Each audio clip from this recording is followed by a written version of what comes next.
Welcome back to clean news UP. चलिए देखते हैं उत्तर प्रदेश की 25 फटाफट बड़ी खबरों को। इससे पहले आप न्यूज को कहां से देख रहे हैं हमें कमेंट में बताना बिल्कुल ना भूलें। साथ ही हमारे फेसबुक पेज को भी फॉलो करें। फेसबुक पेज का लिंक डिस्क्रिप्शन में दिया गया है।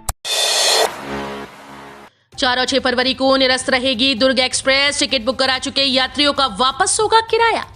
दुर्ग एक्सप्रेस के यात्रियों के लिए जरूरी खबर है। नॉन इंटरलॉकिंग कार्य के चलते 2 दिन 4 और 6 फरवरी को ये ट्रेन निरस्त रहेगी। शेष दिन अपने निर्धारित समय से चलेगी। इसके साथ ही नौतनवा दुर्ग एक्सप्रेस में 2 अप्रैल से स्लीपर के 2 स्थायी कोच बढ़ाए गए हैं। पूर्वोत्तर रेलवे के CPRO पंकज कुमार सिंह ने उक्त जानकारी दी है। 2200 करोड़ के UPPCL PF घोटाले में 3 IAS अफसर का आया नाम। CBI ने मांगी जांच की अनुमति। Uttar Pradesh power corporation limited में हुए 2200 करोड़ रुपए के PF घोटाले की जांच कर रही CBI ने प्रदेश सरकार से 3 वरिष्ठ IAS अफसरों संजय अग्रवाल, आलोक कुमार प्रथम व अर्पणा यू की भूमिका की जांच के लिए अनुमति मांगी। अनुमति मिलने के बाद CBI तीनों से पूछताछ कर सकेगी। तीनों अफसर घोटाले की अवधि में UPPCL में तैनात रहे। आपको बता दें कि इस घोटाले का खुलासा मार्च 2019 में उस वक्त हुआ था जब UPPCL के तत्कालीन चेयरमैन आलोक कुमार को एक गुमनाम चिट्ठी मिली थी। कोरोना काल में यूपी सेवा योजन विभाग की सराहनीय पहल। घर बैठे ले ऑनलाइन प्रशिक्षण फिर नौकरी। कोरोना के बढ़ते प्रसार के बीच युवाओं की दौड़ कम करने के लिए सेवा योजन विभाग ने ऑनलाइन रोजगार मेले के साथ ही प्रशिक्षण का इंतजाम किया। घर बैठे प्रशिक्षण के बाद ऑनलाइन नौकरी के लिए परीक्षा होगी। पास होने वालों को नौकरी के अवसर प्रदान किए जाएंगे। नौकरी मिलने के बाद उसे ऑफलाइन नौकरी सुरक्षा बंदोबस्त के बीच करने का अवसर दिया जाएगा। एक निजी कंपनी से हुए करार में कंपनी की ओर से ऑनलाइन प्रशिक्षण के साथ नौकरी के अवसर उपलब्ध कराने की बात कही गई। आगरा में 884 मतदाता घर से करेंगे मतदान। पूरी प्रक्रिया की होगी वीडियोग्राफी। दिव्यांग और 80 साल से अधिक उम्र के आगरा जिले में 884 मतदाता घर से मतदान करेंगे। 6 व 7 फरवरी को मतदान कर्मी इनके डाक मतपत्र लेकर घर घर जाएंगे। मतदाताओं से डाक मतपत्र भरवाएंगे जिससे सीलबंद लिफाफे में रखा जाएगा। इस पूरी प्रक्रिया की वीडियोग्राफी होगी। पोलिंग पार्टी में मतदान अधिकारी, एक माइक्रो ऑब्जर्वर, पुलिसकर्मी आदि शामिल रहेंगे। जिले में करीब 42,000 मतदाता 80 साल से अधिक उम्र है। 17,000 दिव्यांग हैं। न्यायालय के आदेश बयान स्पष्ट लिखावट में नहीं तो होगी कार्रवाई। हाईकोर्ट ने दिए निर्देश। अधीनस्थ न्यायालयों के पेशकारों द्वारा बयान, आदेश व कार्यालय रिपोर्ट को खराब लिखावट में लिखने के मामले में इलाहाबाद हाईकोर्ट ने कार्यवाही करने की चेतावनी दी।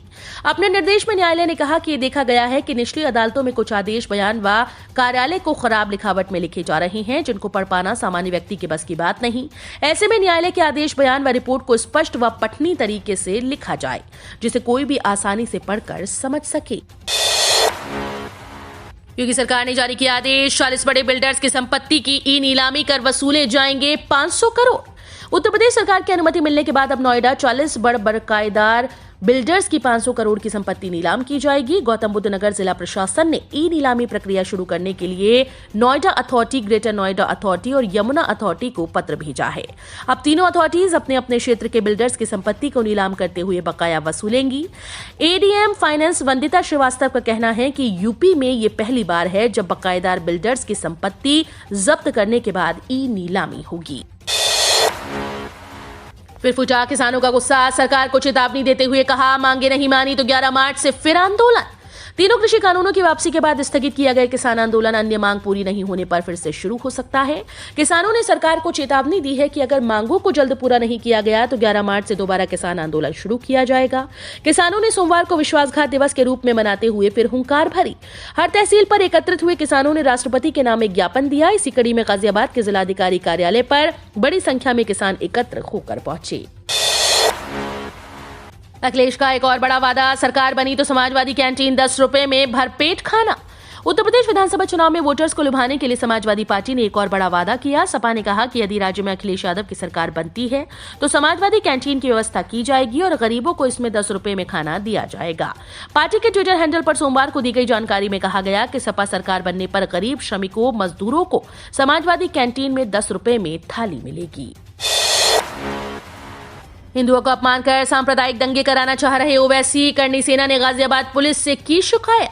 करनी सेना ने ऑल इंडिया मजलिस इत्तेहादुल मुस्लिमीन के राष्ट्रीय अध्यक्ष असदुद्दीन ओवैसी के खिलाफ गाजियाबाद जिले में जनसंपर्क अभियान के दौरान कथित रूप से हिंदुओं के खिलाफ अमर्यादित, जातिगत व आपत्तिजनक भाषा का इस्तेमाल करने का आरोप लगाते हुए सिहानी गेट कोतवाली में शिकायत दी। हालांकि ओवैसी के खिलाफ अभी तक कोई मुकदमा नहीं हुआ है। ओवैसी रविवार को गाजियाबाद में 2 स्थानों पर चुनाव प्रचार के लिए आए थे। महिलाएं सशक्त होना चाहती हैं, सिर्फ सिलेंडर टॉयलेट से नहीं चलेगा काम। यूपी चुनाव के लिए प्रचार में जुटी कांग्रेस महासचिव प्रियंका गांधी ने सोमवार को नोएडा में महिलाओं के साथ संवाद किया। उन्होंने कहा कि महिलाएं सही मायने में सशक्त बनना चाहती हैं, सिर्फ सिलेंडर और टॉयलेट से काम नहीं चलेगा। प्रियंका ने कहा, मैं जहां जहां जाती हूं महिलाएं सशक्त होना चाहती हैं, अपनी बेटियों को पढ़ाना चाहती हैं, परिवार पर बोझ नहीं बनना चाहती। कांग्रेस महासचिव ने सोमवार को आशा, आंगनबाड़ी, उद्योगों से जुड़े लोग, फ्लैट बायर एसोसिएशन, किसानों, महिलाओं, स्टार्टअप से जुड़ी महिलाओं से संवाद किया। ओवैसी ने धौलाना में किया डोर टू डोर कैंपेन। कार्यक्रम में उमड़ी भारी भीड़, चुनाव आचार संहिता की उड़ी धज्जियां। उत्तर प्रदेश विधानसभा चुनाव में पूरी ताकत से जुटे ऑल इंडिया मजलिस इत्तेहादुल मुस्लिमीन के राष्ट्रीय अध्यक्ष असदुद्दीन ओवैसी ने सोमवार को गाजियाबाद के डासना पहुंचकर धौलाना विधानसभा सीट से अपनी पार्टी के प्रत्याशी हाजी आरिफ के पक्ष में प्रचार किया और घर घर जाकर जनता से वोट मांगे। इस दौरान उनके साथ समर्थकों की भारी भीड़ उमड़ने से चुनाव आचार संहिता की धज्जियां उड़ती दिखी। करहल में अखिलेश को चुनौती देंगे एसपी बघेल। जसवंत नगर सीट पर बीजेपी ने शिवपाल के खिलाफ विवेक शाक्य को उतारा। उत्तर प्रदेश विधानसभा चुनाव में करहल सीट से अखिलेश यादव के खिलाफ एसपी सिंह बघेल को उतारने के बाद भाजपा ने इटावा की जसवंत नगर सीट से विवेक शाक्य को टिकट दिया। इस सीट से युवा नेता विवेक शाक्य अखिलेश के चाचा और प्रगतिशील समाजवादी पार्टी के अध्यक्ष शिवपाल सिंह यादव को टक्कर देंगे। बता दें कि भाजपा ने अखिलेश यादव और शिवपाल सिंह यादव के खिलाफ अभी तक अपना प्रत्याशी घोषित नहीं किया था, लेकिन सपा प्रमुख के नामांकन के बाद अचानक केंद्रीय मंत्री और आगरा सांसद एसपी सिंह बघेल ने भी करहल सीट से पर्चा दाखिल कर दिया। वर्चुअल रैली में बोले पीएम, गुंडागर्दी करने वाले अफसर की तलाश में। प्रधानमंत्री नरेंद्र मोदी ने वर्चुअल रैली के दौरान कहा, प्रधानमंत्री ने रैली के माध्यम से करीब 30 लाख लोगों को संबोधित किया। उन्होंने कहा कि अगर हम एकजुट रहेंगे तो हमको दुनिया की कोई ताकत नहीं हरा सकती। योगी जी के नेतृत्व में इन 5 सालों में उत्तर प्रदेश ने काफी विकास किया। 5 साल पहले 5 साल की बेटी घर से बाहर निकलने में घबराती थी। वेस्ट यूपी सांप्रदायिक दंगों की आग में झुलसा, लोग आए दिन पलायन करते थे। ये सब इन 5 सालों में बदल गया। पीएम मोदी ने कहा कि इन 5 सालों में न तो दंगा हुआ, न पलायन, बेटी भी घर से बाहर निर्भीक होकर घूमती है। 73 बनाम 23,000 के आंकड़े से पीएम मोदी ने बताया अखिलेश और योगी सरकार का फर्क। पीएम नरेंद्र मोदी ने सोमवार को यूपी चुनाव के लिए पहली वर्चुअल रैली को संबोधित करते हुए समाजवादी पार्टी को निशाने पर रखा। उन्होंने अखिलेश का नाम लिए बगैर 2012 से 17 के बीच उनके शासन और योगी सरकार के 5 साल के कार्यकाल का अंतर बताया। उन्होंने प्रधानमंत्री आवास योजना के तहत हुए काम का अंतर बताते हुए कहा कि पिछली सरकार ने नोएडा में जहां 5 साल में महज 73 घर बनाए, वहीं बीजेपी सरकार ने 23,000 घर बनाए हैं। महिलाओं के लिए बड़े काम की है केंद्र सरकार की ये योजनाएं। केंद्र सरकार ने महिला सशक्तिकरण की दिशा में कई बड़े कदम उठाए, जिसका लाभ बड़े पैमाने पर देश की महिलाओं को मिल रहा है। केंद्र सरकार का मकसद है कि महिलाएं भी पुरुषों के साथ कंधे से कंधा मिलाकर आगे बढ़े। वैसे भी हर क्षेत्र में महिलाओं की भागीदारी बढ़ती जा रही है। मोदी सरकार की महिलाओं को लेकर कौन कौन सी कल्याणकारी योजनाओं को संचालित कर रही है। केंद्र सरकार की महिला ई हाट इस योजना के तहत घर घर रहने वाली महिलाओं को आर्थिक तौर पर सुदृढ़ करना है। ई हाट की मदद से कोई भी महिला ऑनलाइन रजिस्ट्रेशन कराकर अपना बिजनेस शुरू कर सकती है। पुलिस भर्ती की आवेदन प्रक्रिया शुरू, जानिए किन युवाओं को दिया गया फॉर्म भरने का मौका।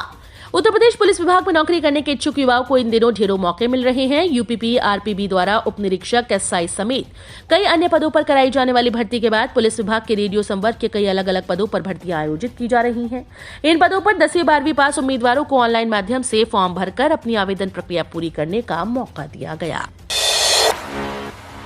30 दिनों के भीतर सोलर पैनल लगवाने पर मिलेगी सब्सिडी।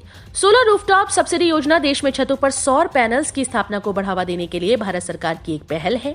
केंद्रीय ऊर्जा और नवीन एवं नवीनीकरणीय ऊर्जा मंत्री आर.के. सिंह ने सोलर रूफटॉप योजना की प्रगति की समीक्षा की। समीक्षा के बाद मंत्री ने सोलर रूफटॉप योजना को सरल बनाने के निर्देश दिए ताकि लोगों तक आसानी से पहुंचा जा सके। डिस्कॉम को रूफटॉप की स्थापना की सूचना या तो सामग्री के रूप में एक पत्र आवेदन के माध्यम से या नामित वेबसाइट पर दी जा सकती है।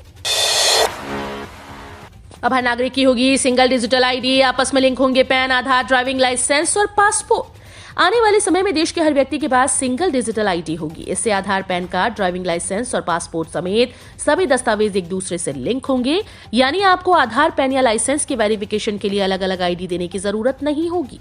इस नई तकनीक पर इलेक्ट्रॉनिक्स मंत्रालय काम कर रहा है। केंद्रीकृत डिजिटल पहचान का एक नया मॉडल प्रस्तावित किया गया है। कर्मचारियों के 18 महीने के बकाया डीए एरियर पर आया बड़ा अपडेट। जल्द खाते में आएंगे 2.18 लाख।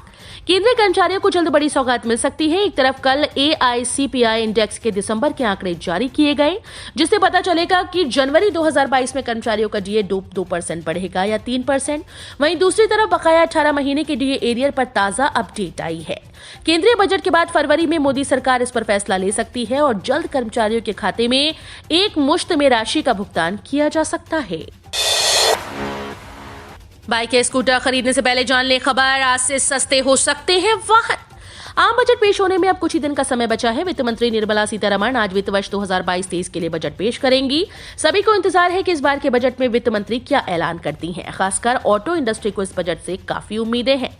ऐसे में अगर आप बाइक, स्कूटर खरीदने का सोच रहे हैं तो आपके लिए जरूरी खबर है, क्योंकि इस बार बजट में ऑटो सेक्टर से जुड़े कई अहम फैसले हो सकते हैं। ऑटो डीलर संगठन FADA ने 2 व्हीलर पर GST की दरों को 28% से घटाकर 18% करने की मांग की, ताकि डिमांड में बढ़ोतरी हो सके।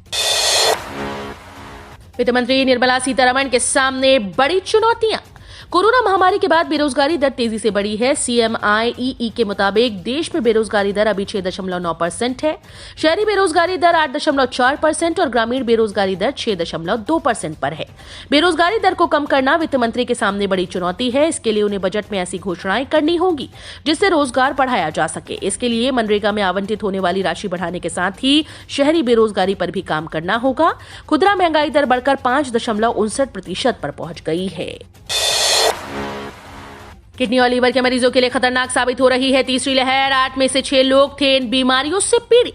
कोरोना वायरस के नए वेरिएंट ओमिक्रॉन को हल्के में लेना लोगों को भारी पड़ रहा है। संक्रमण की तीसरी लहर किडनी, लीवर और हृदय के मरीजों के लिए खतरनाक साबित हो रही है। पिछले 5 दिनों में 8 लोगों की मौत हुई। इनमें से 6 संक्रमित किडनी और लीवर की गंभीर बीमारियों से पीड़ित थे। एक मामले में मरीज हृदय रोगी था। यूपी में इस तारीख तक पड़ेगी कड़ाके की ठंड। मौसम विभाग ने की भविष्यवाणी। उत्तर प्रदेश में पूरी जनवरी इस बार कड़ाके की ठंड पड़ रही है। वहीं फरवरी के पहले हफ्ते में भी राहत के आसार नहीं। उत्तर प्रदेश समेत कई राज्य कड़ाके की ठंड के सितम से लोगों का हाल बेहाल है। हालांकि बीते 2-3 दिन धूप निकलने से हल्की राहत मिली, लेकिन सोमवार सुबह फिर एकाएक ठंड बढ़ गई और कोहरा छाया रहा। भारतीय मौसम विभाग के पूर्वानुमान के अनुसार आगामी कुछ दिनों तक उत्तर प्रदेश में ठंड का कहर जारी रहेगा। असिस्टेंट प्रोफेसर के पद पर निकली बंपर भर्ती, नहीं देनी होगी परीक्षा, इंटरव्यू के आधार पर होगा चयन। यूपीपीएससी वैकेंसी 2022 सिविल सेवा के क्षेत्र में करियर बनाने की सोच रहे युवाओं के लिए नौकरी पाने का सुनहरा मौका आ गया।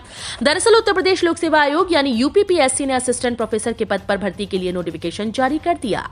यूपीपीएससी वैकेंसी 2022 जारी नोटिफिकेशन के अनुसार भर्ती 23 पदों पर होनी है। सबसे अहम बात यह है कि अभ्यर्थियों का चयन सीधा इंटरव्यू के आधार पर किया जाना है। रिक्त पदों में असिस्टेंट प्रोफेसर फार्माकोलॉजी के 17 और असिस्टेंट प्रोफेसर बायोकेमिस्ट्री के 6 पद शामिल हैं। उत्तर प्रदेश 26 करोड़ डोज देने वाला देश का बना पहला राज्य। कोरोना की थमी रफ्तार। अपर मुख्य सचिव चिकित्सा और स्वास्थ्य अमित मोहन प्रसाद ने बताया कि प्रदेश में एक दिन में कुल 1,80,978 सैंपल की जांच की गई। इस दौरान कोरोना संक्रमण के 6,626 नए मामले आए। प्रदेश में अब तक कुल 9,94,69,781 सैंपल की जांच की गई। कल विभिन्न जनपदों से RT-PCR जांच हेतु 80,626 सैंपल भेजे गए हैं। तो ये थी आज की 25 फटाफट बड़ी खबरें। अगर आपको न्यूज पसंद आई हो तो वीडियो को लाइक और शेयर जरूर करें। धन्यवाद।